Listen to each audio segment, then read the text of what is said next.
Hey, what's up, guys? It's TJ, and I'm back with another review. I know, been gone for a while. I do apologize, but I just had to come on here and review the final season of the Have and the Have Nots. I mean, it wouldn't be right, even though I haven't been consistently reviewing the show for the past 2 seasons, I believe, because it's been a while since I've last uploaded on my channel. I still been following it. And one of the reasons why I haven't been was just that it's just, I mean, it's been so extra that I didn't have the energy to even upload anything. But with that being said, I will come on here and vent and talk about my thoughts on the last final episode of this season. And without further ado, here goes the review. So we want to start off where we picked off from last week.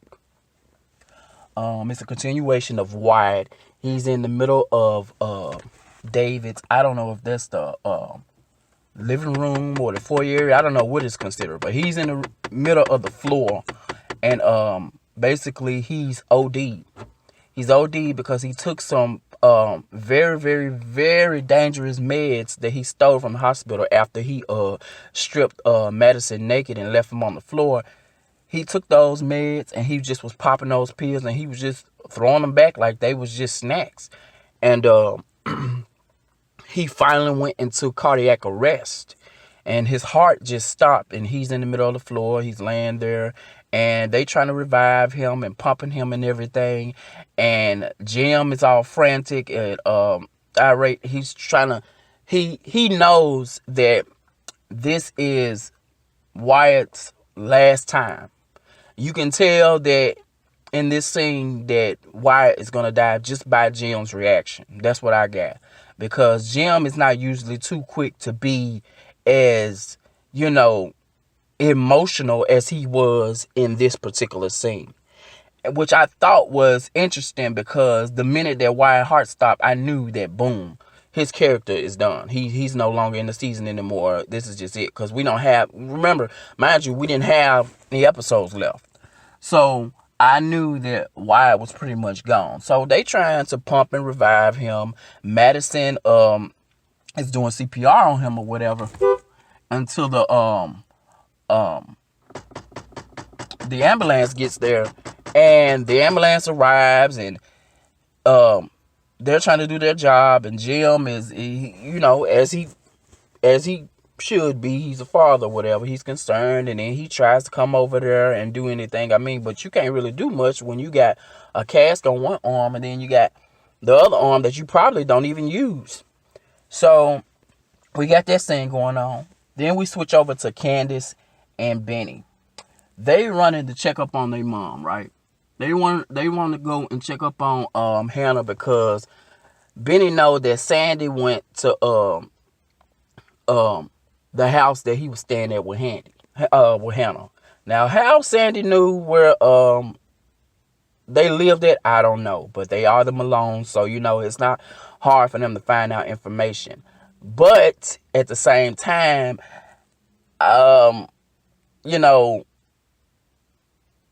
being that that was Catherine Cryer's house, I still don't understand how they knew that she was there. Well, you know what? I take that back because Jim is back in good with the Malone, so he could have told them. He could have dropped a dime on Hannah. He could have told them where she was and where Benny was. So he did, he did get back in good with them. So a lot of this has to do with Jim too. Jim is tied up in this too because he want them dead. And so they go in there, they checking on Hannah, and lo and behold, they was all the way in the kitchen. They was in the back. But the way they shot up in their house on the last scene, you would think that every bullet pierced through every wall, every window, every glass, and didn't miss a soul. That's how much they sprayed. But this is typical Tyler Perry style. He likes to do grand execution style stuff like this. So that's what he did. And Hannah was like, Benny, you need to talk to this girl. I think her name was Jasmine. I can't remember her name, but whatever her name was, he was with somebody, a girl that he hooked up with at the club or whatever. She turned out to be a attorney. And she was like, basically, man, I just thought you should know that you got a son. And he was like, I just came up. You lying. I ain't never seen you before in my life. That ain't my baby. And I'm just looking like, that's your baby. Because whether you believe it or not, baby Faith, y'all the same complexion. You got the same round head, the same lips, same eyes, same nose. And once the lady started saying that, matching up the dates and telling me how old the baby was, and Candace knew that this started to make sense. Candace instantly knew. She was like, the lady, she making sense. And in the case of the little baby with the blue hat on in the kitchen with the woman, Benny, you are the father. How you doing? He was the father. So we got through with that part, and we switched over to the scene where we got Veronica and the bodyguards. And y'all, I'm not going in order with this. I'm just going off of what I remember. So it's not going to be in any particular order. I'm just going off what I remember. So Veronica pays the bodyguard after she go up in her room and get the money and come back downstairs. Him from the jump, you can see that he's a little bit shysty, just with how he's interacting with her, because the tone of their relationship, even though they didn't really have anything, but just the tone of their interaction has changed, has shifted so obviously. And deep down, I know you would think that Veronica would know that, but for some reason, Tyler Perry didn't let her pick up on that. And so he was just telling her basically, you need to be more careful. You got a lot of enemies and blah, blah, blah. She was like, I wouldn't be Veronica Harrison if I didn't have enemies or whatever. And he started just saying all this stuff about her and how he know people and he heard things or whatever. And you would think that him, instead of further offering more service to say, I can take care of this or this, that, and that, or I can make a few phone calls for this and this and that, he ain't do that. So she's just like, it's time for you to go or whatever. So she put him out. So he go outside and he hop up in the car with the dude that he's supposed to have been killed. That was the hitman that was placed on Veronica. So they back in there, whatever. He was like, did you do it? He was like, yeah, I got my money. He was like, so soon as she come out, we gonna kill her or whatever. So they plan on spraying Veronica. So we get to the scene where Sandy ends up catching his ex. And he's over there and he's basically harassing her again and mentally abusing her. And he wants her to call Benny because he's trying to set Benny up to get him so he can kill him. And she all scared and chicken, of course. And she was like, okay, I'm gonna call him, whatever. And he just basically just yelling at her and whatever.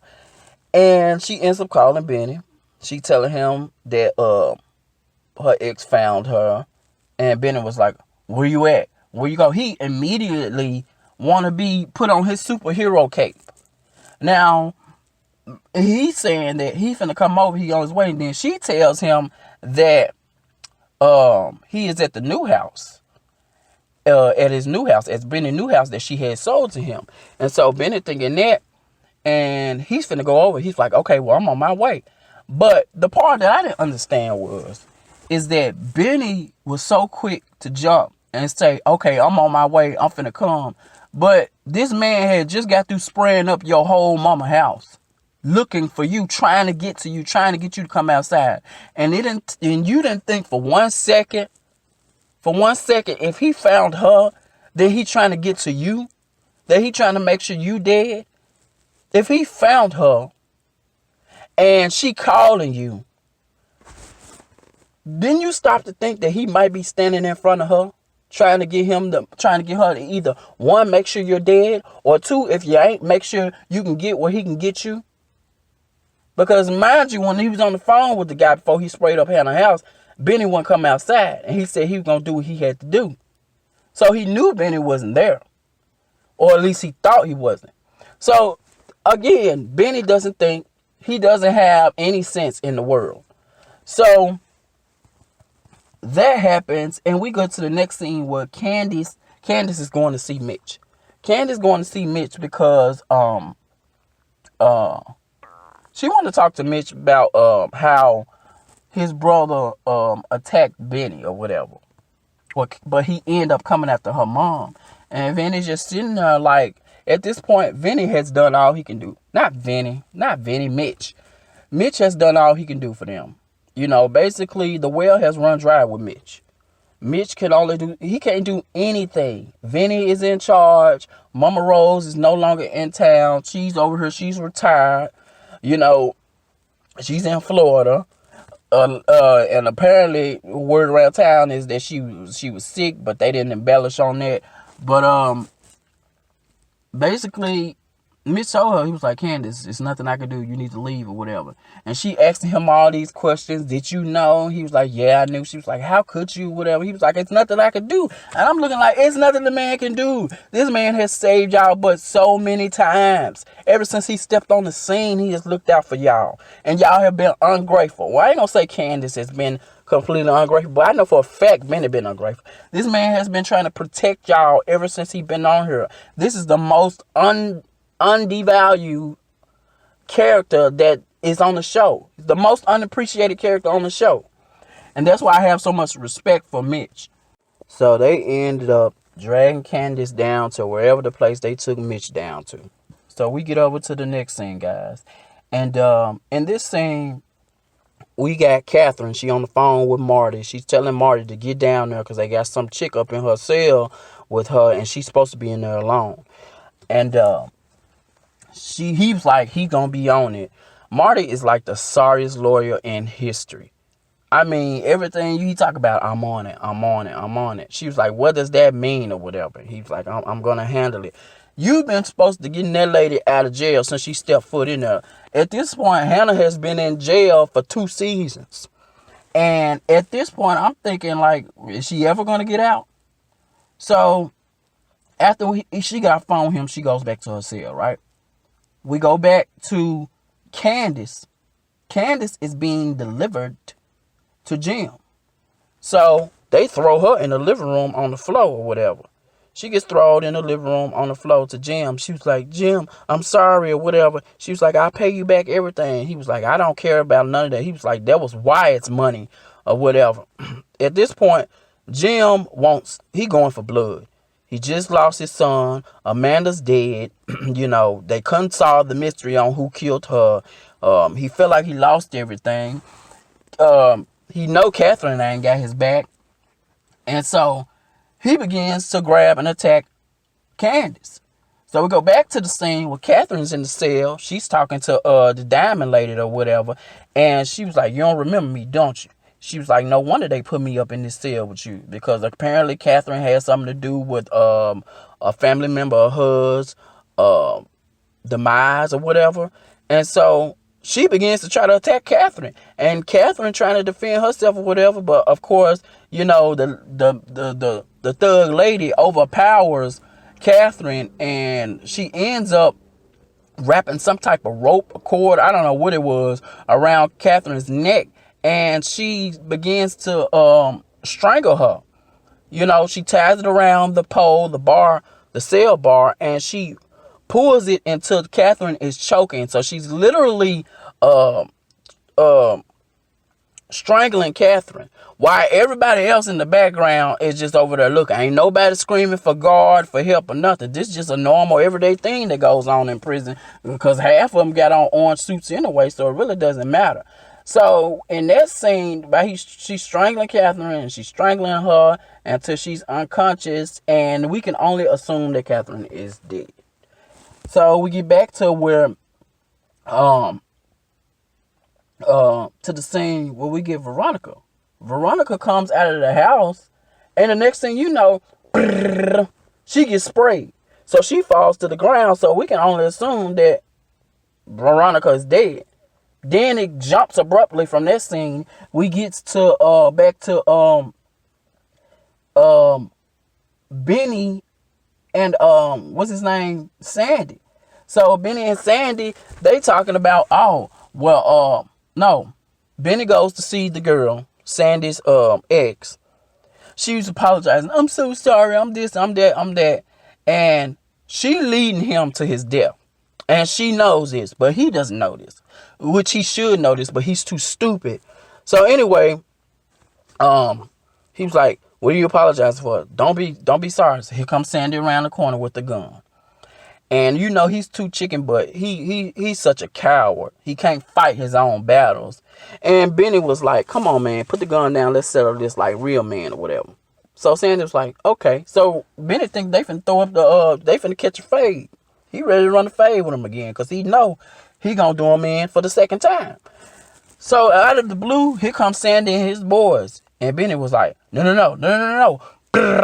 They spray Benny about 10 times. You know he dead. Bullets went all up and through him.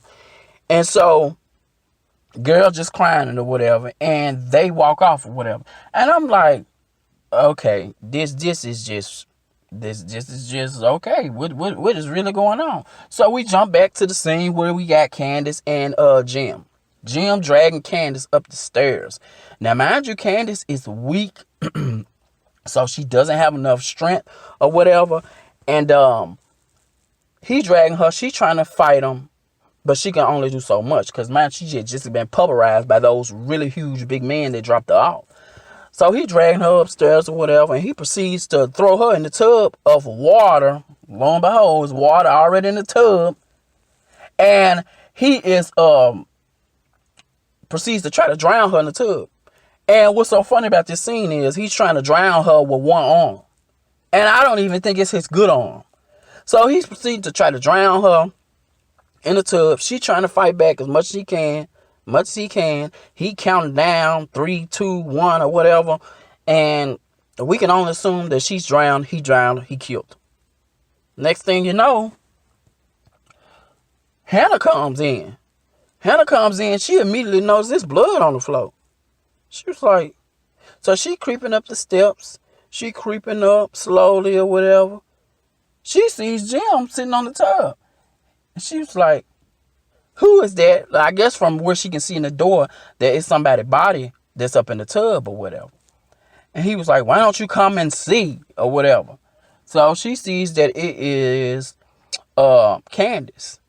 And Hannah just falls apart. She is just, in pieces because she couldn't believe that Jim killed her or whatever. And I'm thinking to myself, I can't believe he killed her either. And so Hannah she just torn apart. And the next thing you know, she just go into rage. She starts attacking Jim and she's hitting him and punching him. She's so emotional and everything. She just wants to kill him. And next thing you know, they fight. They having it out one last time.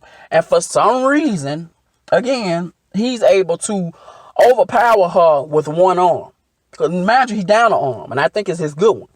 And so he throwing her down the stairs. They both rolling down the stairs. So after he does all that and punches her in the face or whatever, he dragging her all outside or whatever.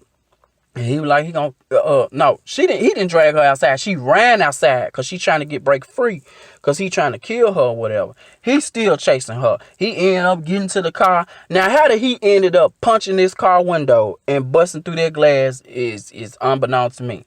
That must be the cheapest, expensive car I've ever seen because he punched that glass window of the driver's side and he was able to get in the car. So she crunk up the car. She started dragging him down the driveway in the car or whatever. And he trying to get her to stop or whatever. And she finally gets him off of the door. So she circled back around. She come back around. She like a bull that's seeing red. He was like, come on, give it your best shot. Boom. She runs smack dead over him. All you do is hear him hollering and screaming in the background. And I'm looking like, that ain't all. Run that car in reverse. And she just sitting there. She at the wheel screaming, hollering. Again, she's in pain because He killed her daughter. And that pretty much is it. And that's how the scene ends. Hannah is screaming at the wheel. She's the only person left alive. Literally everybody is, we can assume is just dead. So that was the rundown of what happened on this last episode.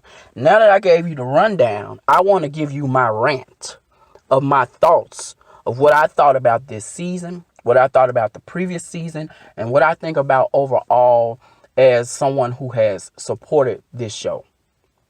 So, what I didn't understand was a lot of things that was not answered in this series, in this overall show. I didn't understand the thing from Amanda who killed her, why that had to even be brought up again. If you knew that you was approaching your last seasons, why even bring this stuff up about Amanda? That part I didn't understand. You didn't close the case when it came to her. I also didn't understand whatever happened to Gia, the informant, who just abruptly just disappeared. No one, a single soul has heard from her. And what happened to RK? He just disappeared into the abyss also. There's a lot of things that was untied. What about Catherine not knowing that Y is dead? Jim not knowing that Catherine's dead. What about Hannah not knowing that Benny is dead? She only knows that Candace is dead. And is Veronica really dead? You mean to tell me that you had Veronica like this supernova, unstoppable, living force for all of these seasons that could not be killed? From going over top of balconies, from drowning in pools, to being in truck accidents with cars upside down on fire, having to be saved by Benny. All this type of stuff. Being pushed over a balcony by Jeffrey, being stabbed in the chest in her fake silicones with a knife in her chest, still talking crap to Jeffrey. You mean to tell me this lady that survived all that got sprayed by some bullets and that's her ending? Come on, Tyler Perry, man. Come on. How low do you think your audience IQ really is? I was so insulted by this whole season. From season 5 on down, I say I've been insulted. Ever since Jennifer Salas got sprayed in their living room by Catherine was the shift with this entire show. It was the shift because you could tell from that point on Tyler took over completely because everything became monotone, everything became repetitive, and everything just didn't make any sense at all. So I don't understand why you would leave your audience speculating like this because it's not a good speculation. It's not it was real good. I wonder what it. No, it's a bad thing. We talking about it in a bad. Well, I'm talking about it in a bad way because I just feel insulted. Mind you, I was 24, 25 when I started watching this show. I'm 33 years old. So when you say you speak your language, audience, what exactly language is there? Because I must miss that course class. Because apparently you think your audience is pretty dumb. And I'm far from stupid. And it don't take a genius to have common sense when it comes down to your work. Like I was so offended by this, y'all. I'm highly irritated because it's so many times that I wanted to just stop watching the show, but because I knew the potential that the show had, especially in the beginning, I just knew for some reason, I knew deep down inside that it would get better. Nah, bro, it got worse. So what happened to Veronica and the assistant? The girl that was trying to set her up with her and her husband to try to con Veronica to get all her millions that she don't have or that's loaned to her. You didn't even close that. Come on, man. That was just straight crap. Then Madison and Jeffrey and David all blown up. So David already got his skin blown off his back a couple of seasons ago. Now he got it blown off the front.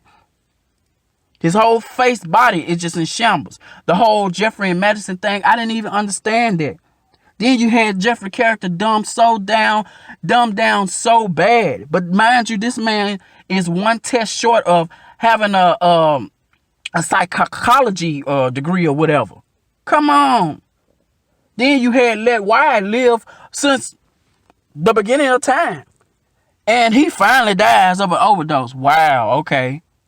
Good riddance. Bye. You should have killed him off a long time ago. As a matter of fact, like I've always said, he should have been gone before Amanda.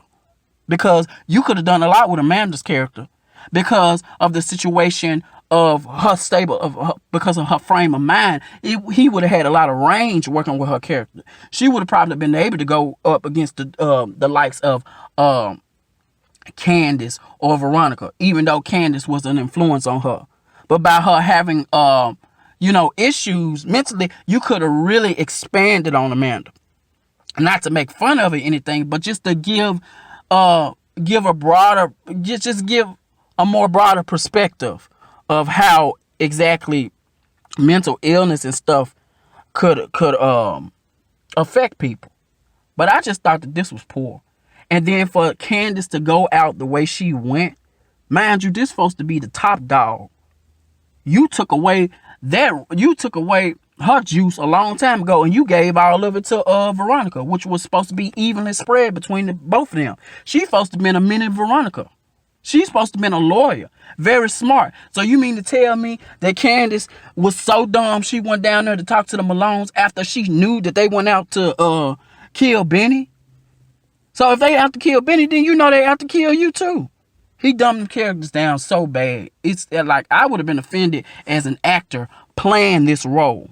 Cause it's like he just said, all right, y'all, we on the final set. Let me just go in here. I'ma write this. Cause you can tell that he don't proofread none of his stuff that he writes. He don't even go back and just rewatch the editing. He is a one take producer, director, shooter. That's what he is. He shoots the stuff all in one day.